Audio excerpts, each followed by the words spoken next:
Okay guys, I wanted to come on here and give you my thoughts without any footage, just my thoughts on a lot of the things shown at DC Fandome this past weekend.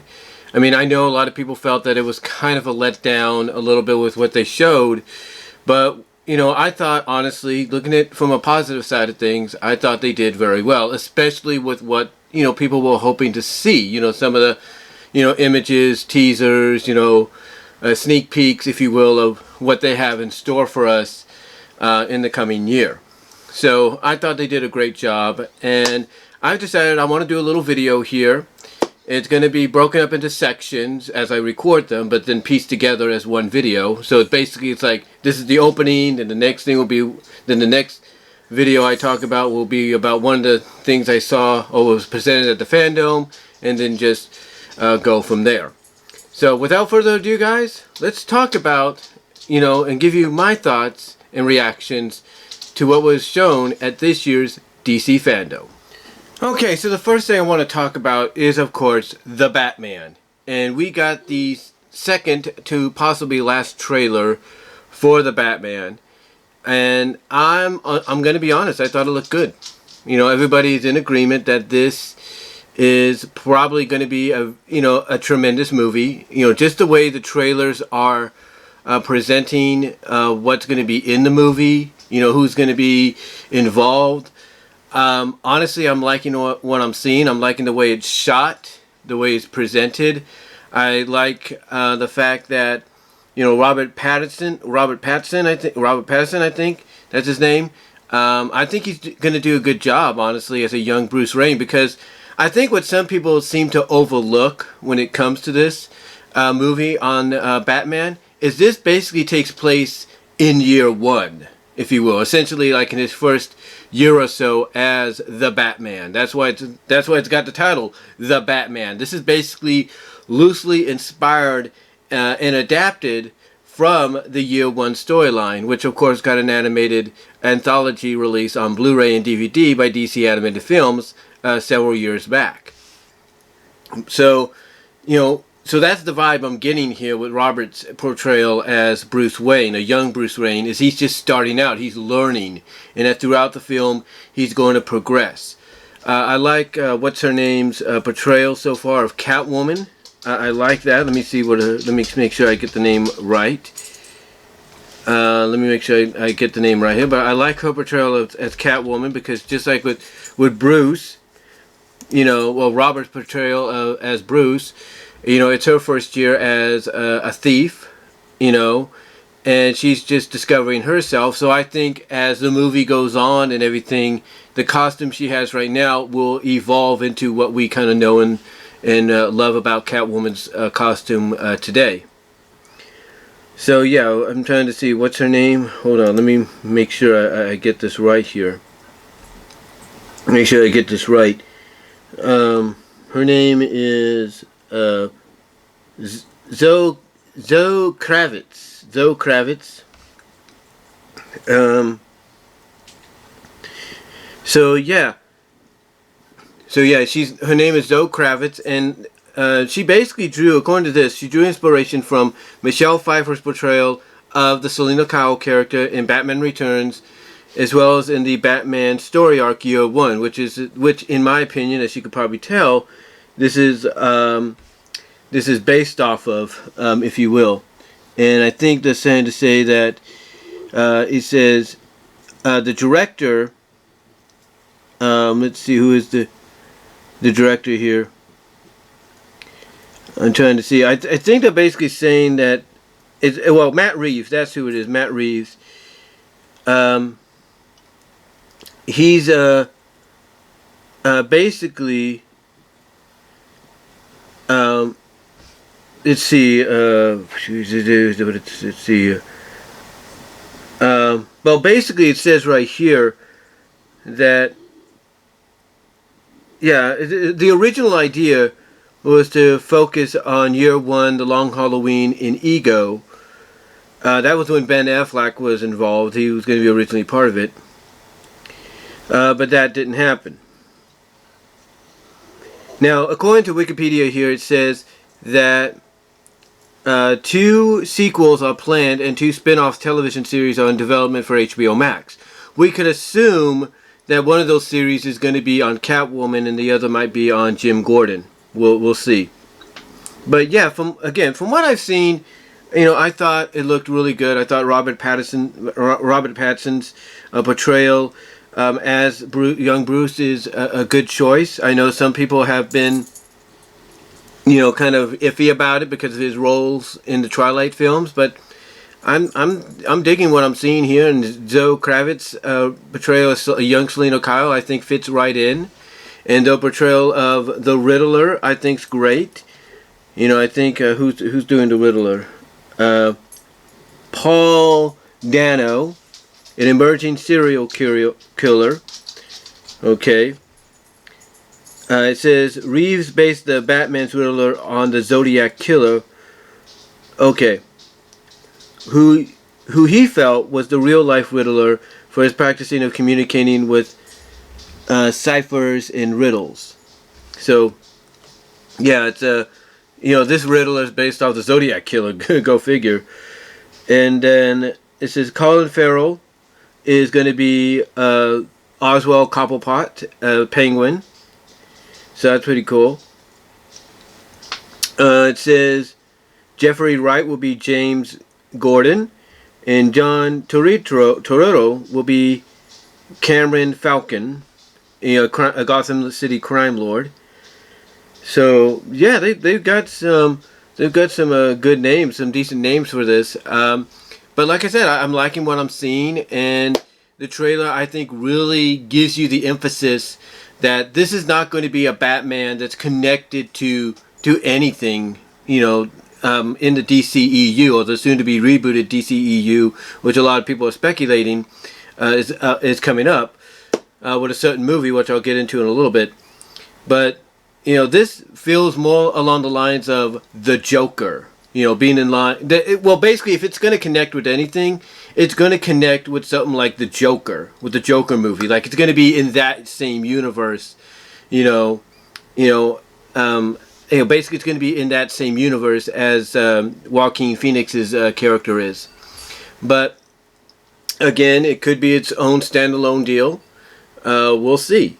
But yeah, I'm liking what I'm saying. I'm liking what I saw in the trailer, and I can't wait to go see this. Now the question is, are we going to get a PG-13 rating, or are we going to get an R rating?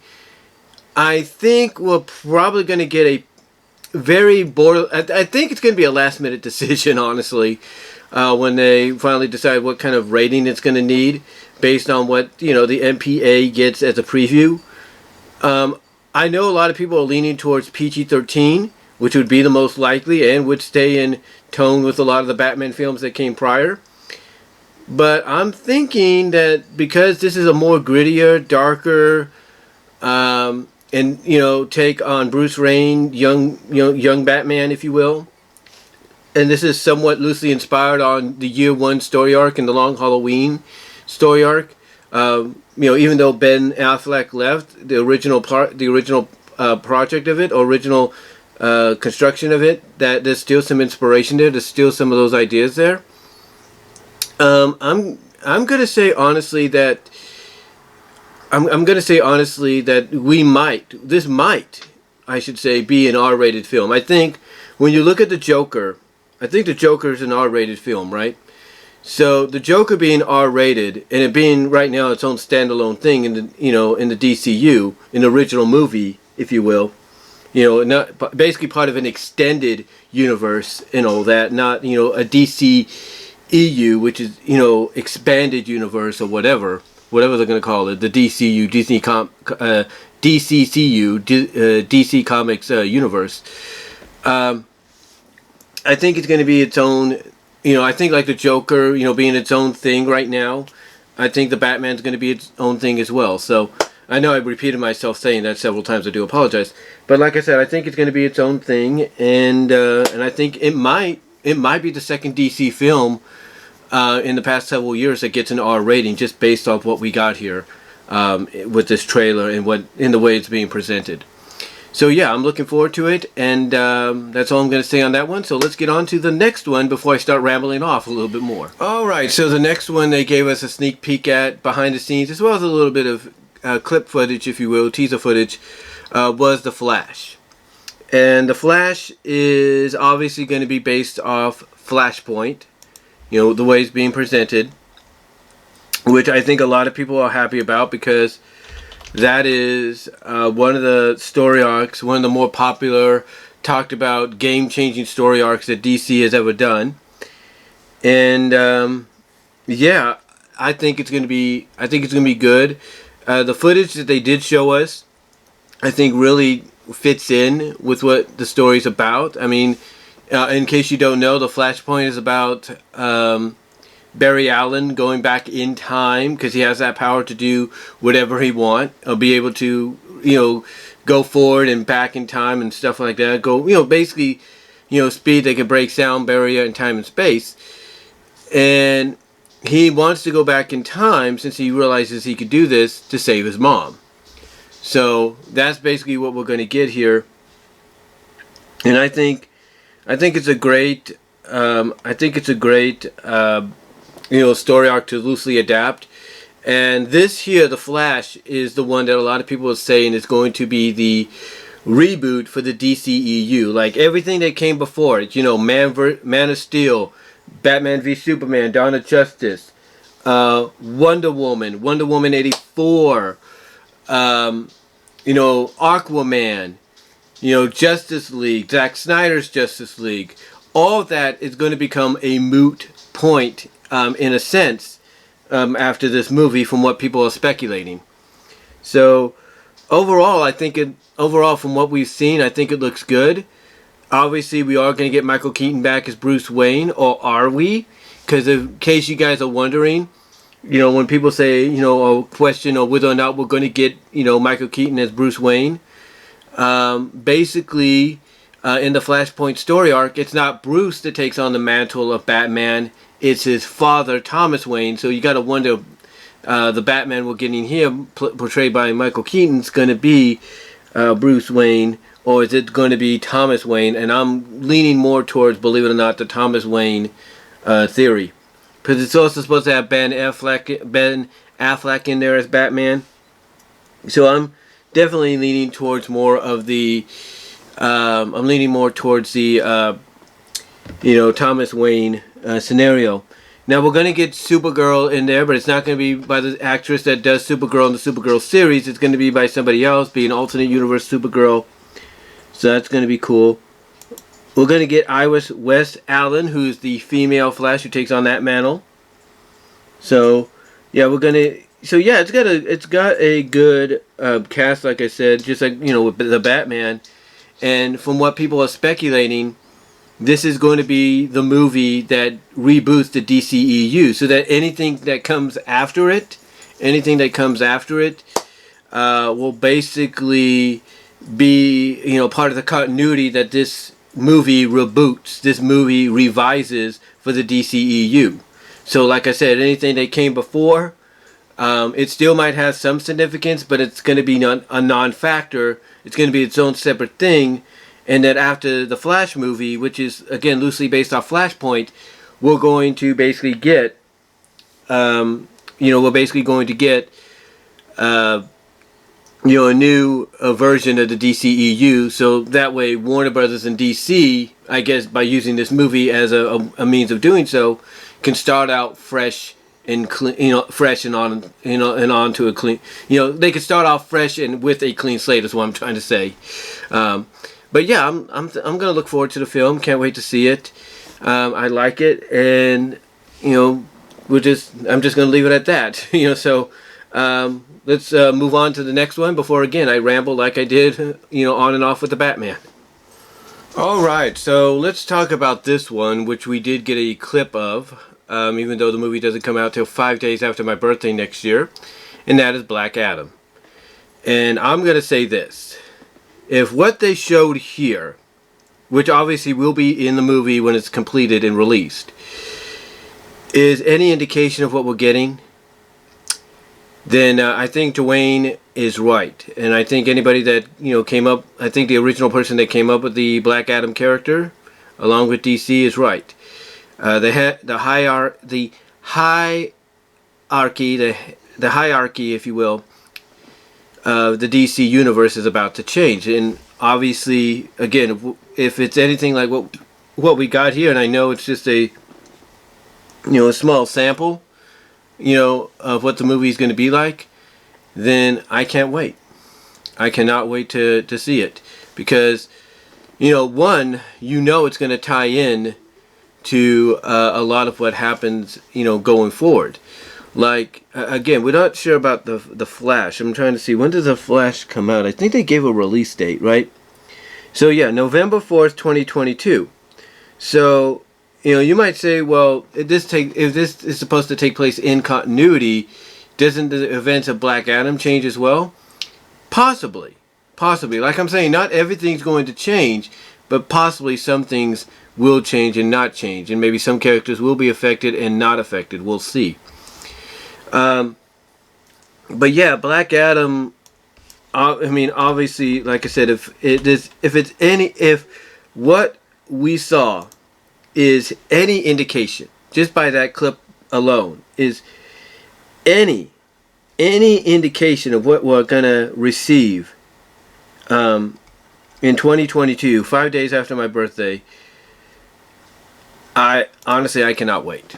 I cannot wait, because I think this is going to be a huge hit. To me, I think this is going to be the box office hit that DC and Warner Brothers have been waiting to get. Because let's be honest, he may have had a few iffies and bombs here and there, but most of the time, Dwayne Johnson, The Rock, anything he touches lately, and even when he began his career, but mostly lately, has turned to gold. Has been box office hits and smashes and record setters.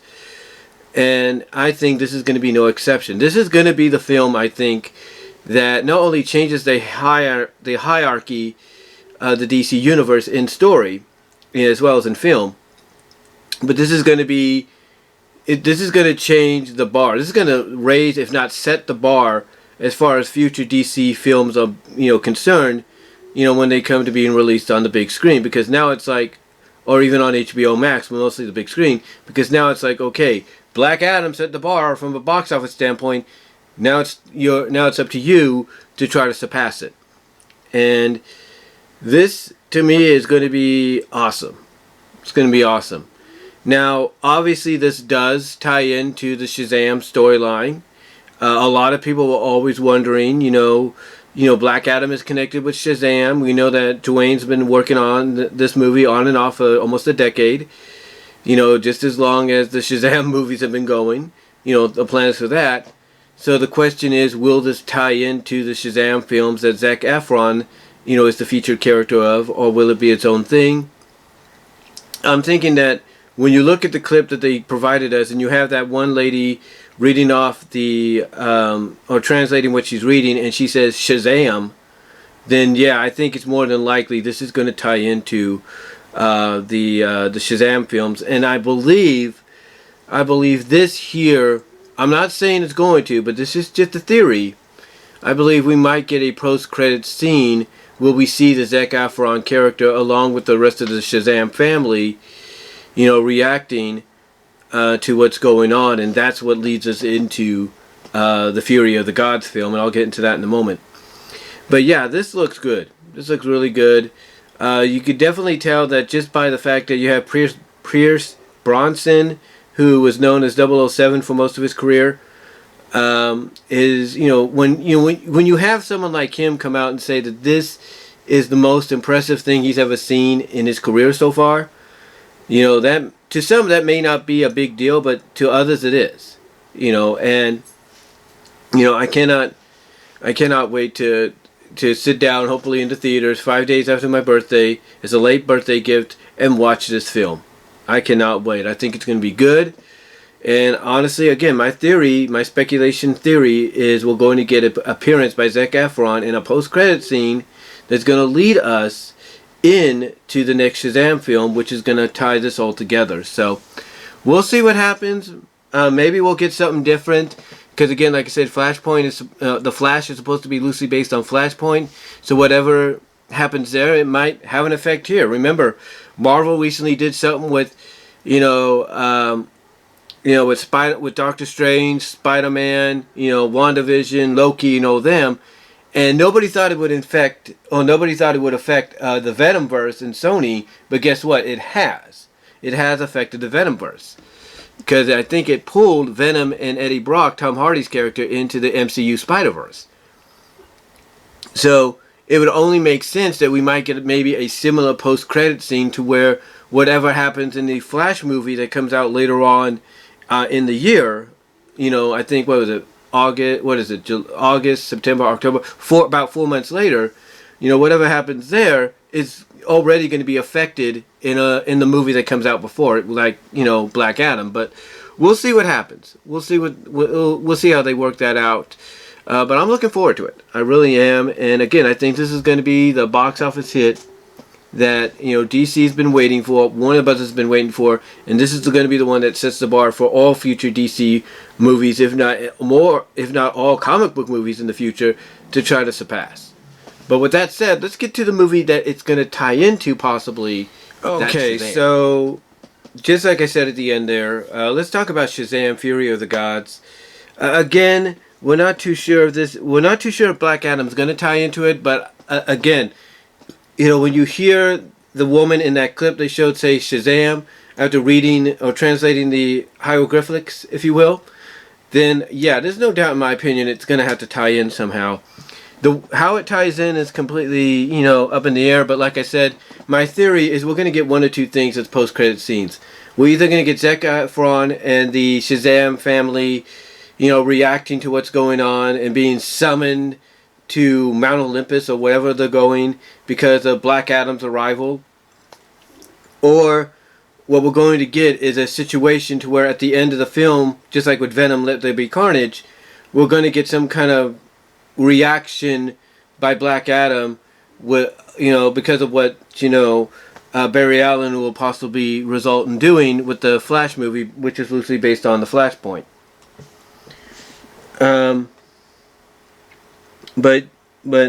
Yeah, so that's basically my theory as to what post-credit scenes we'll get. I'm probably going to lean towards more the first option, maybe. And then maybe what may happen afterwards is the aftermath of what Barry Allen does in the Flash movie will be felt and affected in maybe a post-credit scene or something of Shazam: Fury of the Gods here. But yeah, they didn't show anything as far as real footage goes. They didn't, really show anything as footage is concerned. They just showed on set pieces and, characters, people being in there.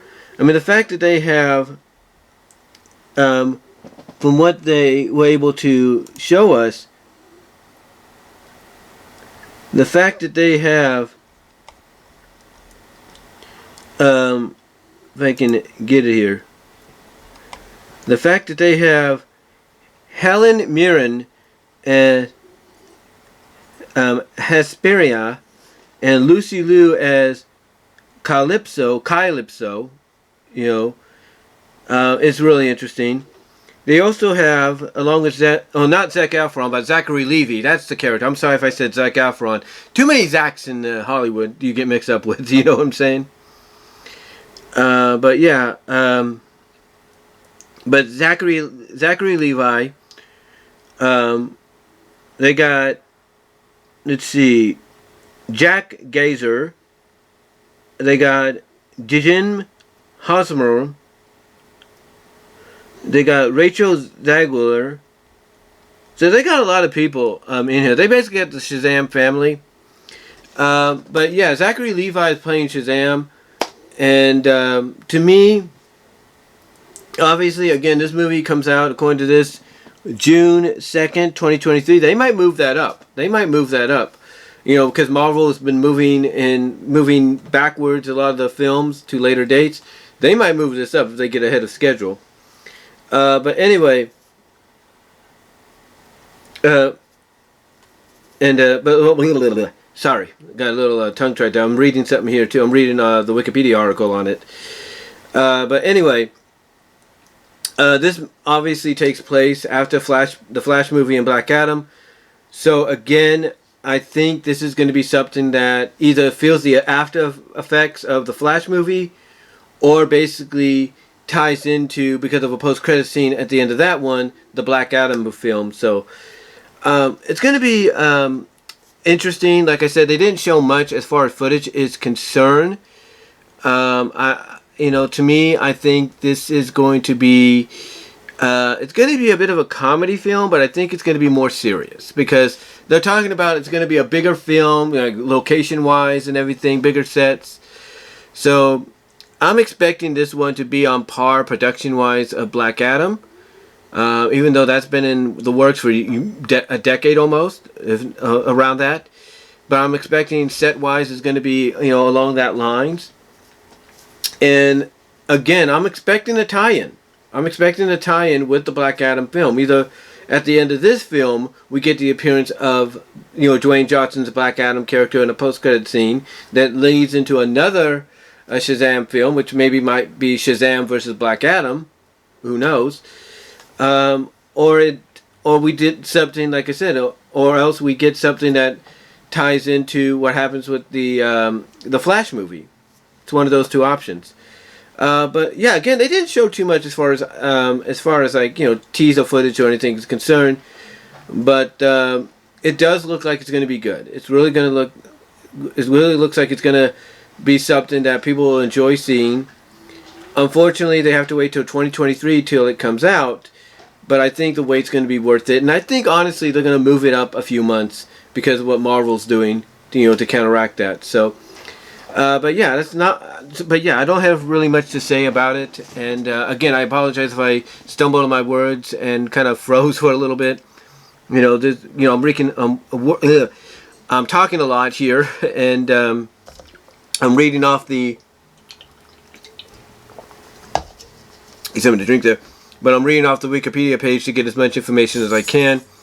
But yeah, I'm looking forward to it. And again, I believe it's really going to tie into the film, and a lot of people are pretty much already speculating that it's going to tie into the Black Adam film and vice versa. Like, we'll get the post-credit scene, like I'm looking pretty much at being more legit than the other. I'm looking at, Zachary Levi's character, along with the Shazam family, reacting or getting word that they have to go to Mount Olympus. Like, they'll get Shazammed there, they'll get bolted there. And then that's, in that post-credit scene, well, basically they'll be told about Black Adam's arrival. And then to tie into that, we'll probably get, a teaser, or not a teaser, but a post-credit scene at the end of this film to show his arrival and lead us into the crossover film, which I think a lot of us are looking forward to. So, yeah, I can't wait, and that's all I'm going to say on it. So let me take a bit of a break here, and we're going to go on to the next one, which will be League of Super Pets. Okay, so let's talk about the League of Superhero Pets. Now, they gave us a little bit of a teaser, not much. It's basically, you have, Dwayne Johnson, his character, who he's portraying Crypto, and he's flying around, and he flies right in front of right to the left of the logo when the announcer's saying DC's League of Super Pets, or the logo comes in saying DC League of Super Pet, but then you get Ace, who's voiced by Kevin Hart, pushing in the S to say, hey, you think you think this is all about you, kind of deal, something like that. And what they showed so far, just a little teaser with the Ace character taking a piss, if you will, on a fountain, and you have the other Super Pets watching in shock, like, huh? And then you have Crypto going like, how much did you drink? It looks like it's going to be a fun film. It's going to be, obviously, a comedy, action, adventure film, according to what Wikipedia says. Basically a family film.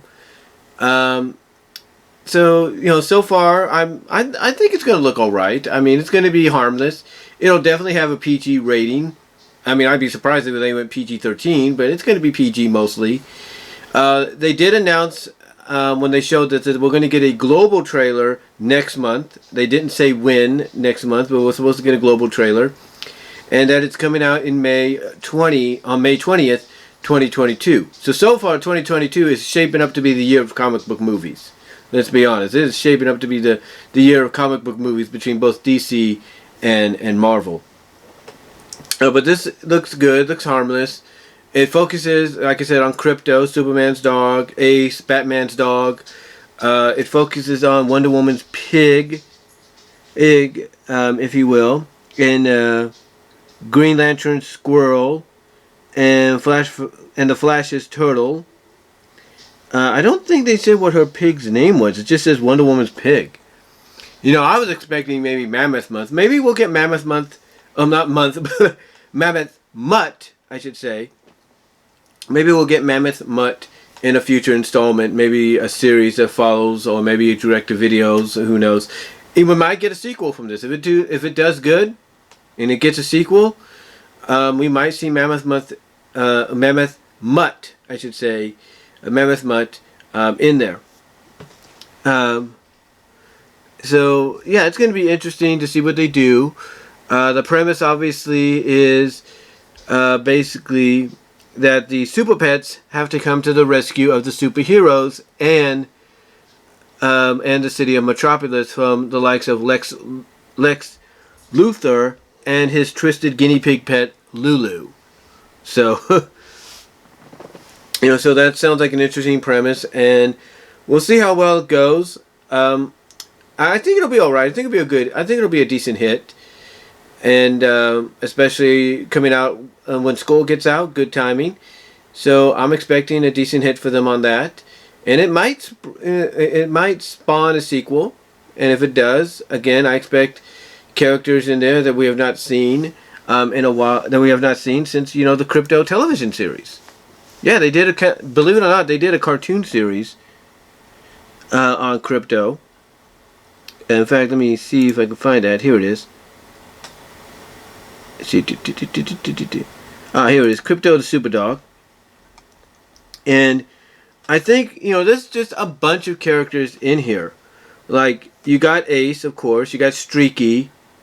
You know. You got Brainy Barky. You got Mammoth Mutt. You got Bulldog. Paw Pooch. Tail Terrier. Tusky Husky, Hot Dog, Waddles the Penguin, Stretch-O-Mutt, Robbie the Robin. So you got a lot of other pet characters, you know, both hero and villain, that you could bring into the equation. And I think, honestly, you know, if the movie does fine, if the new movie does well, I think we will get some, we might get a spin-off. We might get, well, not a spin-off, but we'll get a sequel to the film, and we might get all these other characters that are not in this one included into the sequel if it does well, and I think it will. I think it might. I think with Dwayne Johnson behind it, and you got Kevin Hart and all that, I think it'll do well. I think, again, it'll be a modern hit. You know, it'll make enough back to where I think, you know, Warner Bros. Will be like, okay, let's do another one. Let's do a sequel, and I think they probably already have that in mind. But overall, I like it, and can't wait to check it out. I've got a feeling we will check it out as a family because, you know, we got kids and they might like it. So that's it for this one. So let's go and talk about Aquaman, Kingdom of Atlantis. Correction, it's Aquaman and the Lost Kingdom. And it is scheduled to come out, from what they showed at DC Fandome, around Christmas time next year, a little over a year from now.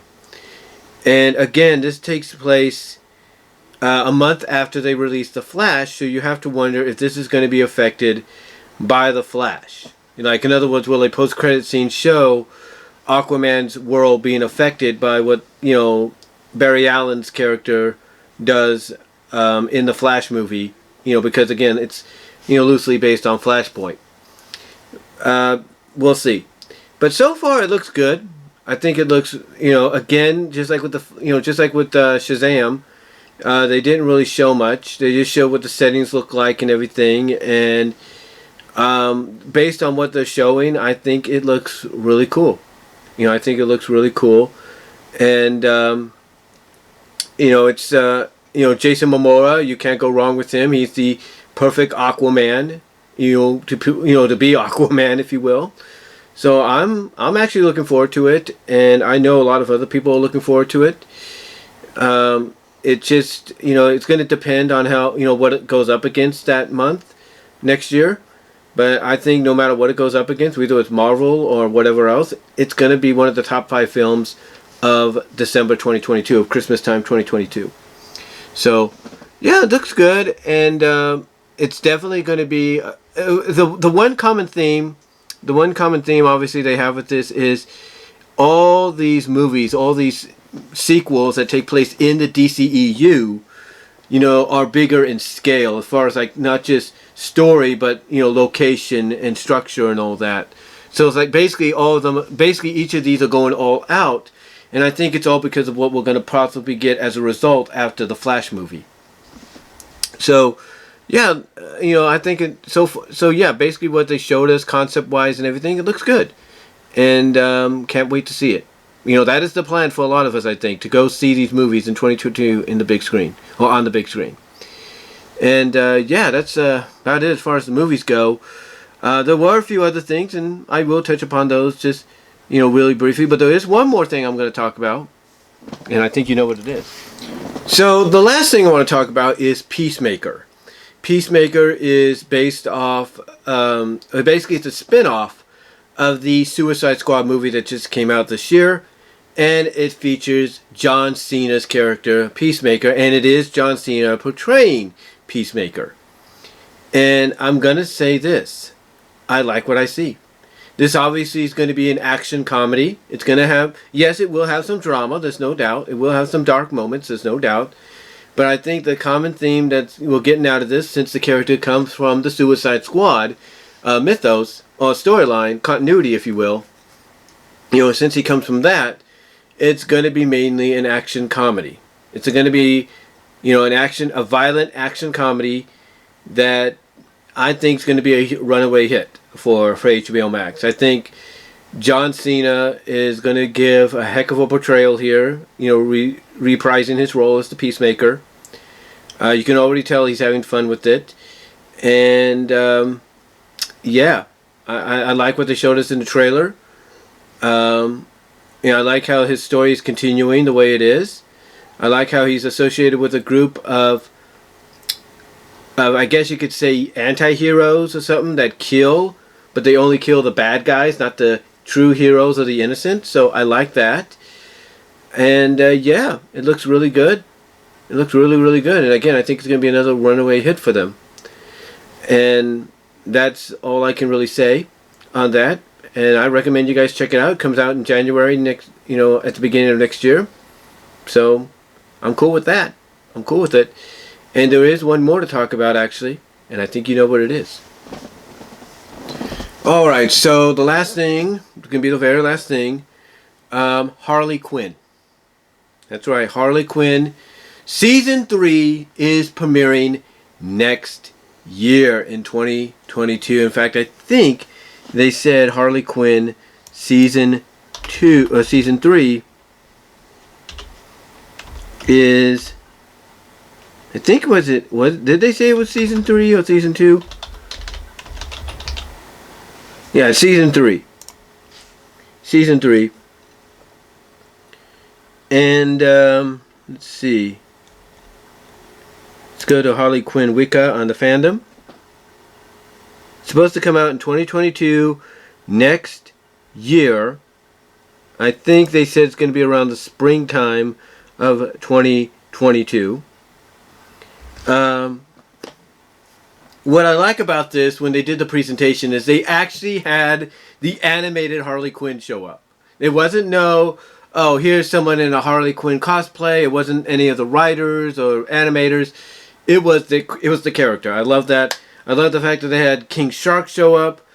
And I love the fact that in true Harley Quinn fashion, the first glimpse they gave us of Season 3 was animatics. They were animatics, WIPs, works in progress. But from what I saw, I like it. I really do. I think it's going to be fun.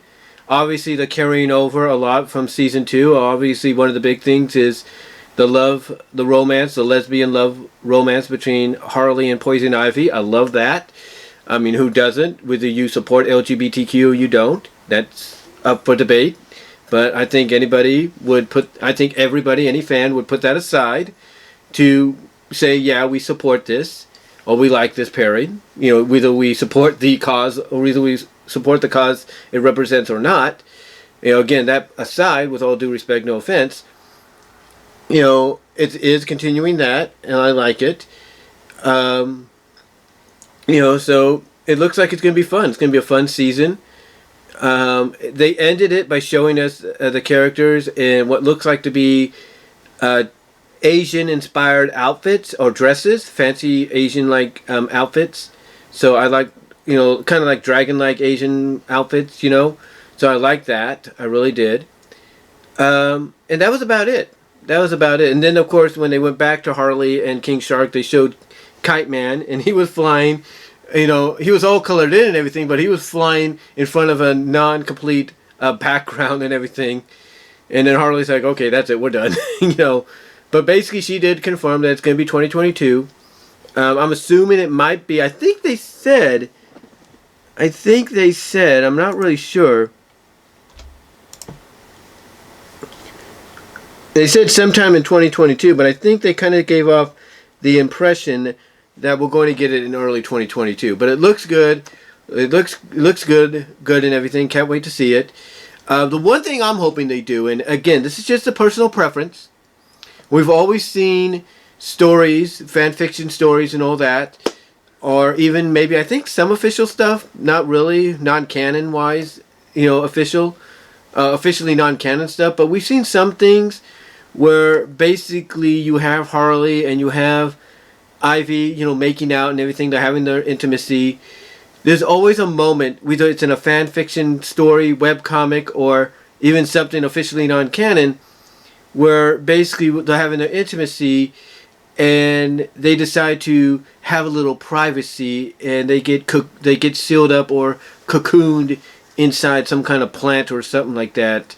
My hope is we might get a moment like that in this season where they start getting into that moment, and they decide to step in, and Ivy decides to take him inside this plant and have it seal them up completely, to where maybe to kind of give you an idea of what's going on, you see like little imprints pushing out of Ivy's body and face, and the same with Harley Quinn's, and just go from there and do whatever they have to do to move on from that scene or continue that scene in some comedic Harley Quinn style. Who knows? But again, that's just a personal preference of mine, because again, that would be typical Harley Quinn. You want to see what they're doing, but you can't see it, but you can get an idea, because here's some visage impressions of Harley's face, Ivy's face, the body, stuff like that. So that's a personal preference of mine that, and again, I say that with all due respect, no offense, that I would like to see, because that would be in typical Harley Quinn fashion. And maybe, for them to have a little bit of intimacy, maybe they get wrapped up by vines, and, you just see them like just being close together, kissing, they get wrapped up in vines in the cocoon, and maybe that's how they end an episode. I don't know. But but again, personal preference, I would like to see some kind of cocoonness with them when they go into intimacy mode. Again, personal preference, no offense when I say that, all due respect, no offense. But, and again, like I said, that would be typical Harley Quinn fashion if they did that. But overall, I'm looking forward to it. I'm really looking forward to it. And I know I say that, I've been saying that a lot in this, but I truly am. I'm truly looking forward to what they bring to the table here. And that's all I can say. So what do you guys think about it? And let's finish this thing up now, shall we? So overall, they showed other things from Fandome. They showed upcoming Teen Titan Go's new season, but mostly they showed crossovers for. Basically what they did is they showed little trailers, teasers for upcoming crossovers again with the Doom Patrol and the DC Superhero Girls. They showed one that's going to tie into Wonder Woman's 80th celebration. 80th birthday celebration, if you will. So that's kind of cool. As much as I may not like Teen Titans Go, I'll admit that throughout the past few years, they've been getting a little better at how they present themselves. They present the characters in the show, but not entirely. But I like what I kind of like what we're seeing here with the crossovers mostly. I like the fact that Plastic Woman is going to be an integral part in the crossover they have again with Doom Patrol. My thought is this. We saw Plastic Woman get stepped on and turned into basically turned herself into some kind of gum-like substance, get stepped on and get basically knocked out, if you will. My thought process is you got to have her melt. You got this the version of her in the live-action series that kind of goes liquefied, go blob-like and everything. You got to have her do the same thing in the crossover. Have her melt out of love and all that, or whatever the case may be, that shows affection, and just go from there. Just go from there. Obviously, it's going to be a crossover that takes place during Thanksgiving, so we'll see how they do that. Maybe they have a shapeshifter to a turkey. Who knows? But overall, those two little crossover clips that they gave us, I thought were okay. Again, like I said, I'm not a fan of Teen Titans Go, but I'm willing to give it a chance. And I think what really helped Teen Titans Go out in becoming more presentable, more, I guess you could say, given a chance by people that at first, didn't like them, didn't want to give them a chance. I think what really helped them out was the movie. The movie, I think, was a saving grace for them because it basically gave the people that behind the show a lot more breathing room, a lot more freedom to do what they want with the characters. And I think by presenting the characters the way they did in the movie, which was a good movie, believe it or not, it was actually pretty good from what I've seen. Basically, to me, because of that movie, I think people have become more accepting of Teen Titans Go and what they do and everything, as a show. But overall, these clips look good, and like I said, the one with the Doom Patrol looks like it's going to be during Thanksgiving, and I think the one with Wonder Woman might be around the same time, but we'll see.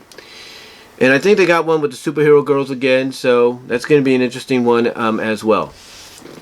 But yeah, overall, I thought the presentation at Fandome was all right. They did show off some games and all that, like with the League of Super Pets. They're getting the game to tie in with the movie, and it looks like it's going to be mostly a PlayStation 4 and even a PlayStation 5, but the main console is PS4. Gotham Knights looks like it's going to be PS5, Xbox One, if you will, but I think they'll also port it over to PS4 and Xbox One S. Basically, what I'm trying to say is it looks like it's going to be right now PS5 and Xbox One X exclusives, not One X, but Series X exclusives. But I think they will port them over to PS4 and Xbox One systems as well, so that nobody gets left out. I think the Suicide Squad kills the Justice League. That's another one that right now is being presented as a PS5, Xbox Series X, exclusives only. But I think they'll be porting that over to PS4 and Xbox One systems as well, so that again nobody gets left out. But yeah, so far it looks really. But so far those games, just based off the trailers, I think they look really good, and they're going to be challenging. They're going to be dark and challenging, and can't wait. I mean, you got one where the Justice League is being hunted by the Suicide Squad, and we might find out that this is not the legit Justice League, but maybe a anti-Justice League, and because they may go down that route. And then Gotham Knights is basically using the Court of Owls storyline as inspiration for the game, and that it looks like it's going to be a challenging game as well. So overall, though, I like the presentation, and overall, as far as fandom goes, I liked what they showed us, and can't wait for a lot of this to come out next year and sometimes this year as well. So that's all I'm gonna say, though, guys. Let me know what your thoughts were on DC Fandome. What are you looking forward to? What are you hoping is going to be the big breakout between the movies as well as maybe even the games and even the shows? What are your thoughts overall? Comment if you like down below. Live chat during the premiere. Like the video. Check me out at Teespring, at my Teespring store as well. And check me out at BW Rose's discussions on all your favorite audio podcast locations, including, not including Pandora. I'm still working on that. Where you'll even find this show up as an MP4 or MP3 audio exclusive. Also check me out at BW Roses on Vimeo. And check me out at Venmo at the description. I'm at the account in the description as well if you want to help donate there, as well as check me out on Patreon at BW Roses. So anyway though, guys, I'm gonna take a break right now. I'm gonna let this render into one video. I gotta catch my breath here. I've been talking a lot, but let me know what your thoughts are. What did you think? And I'll talk to y'all later.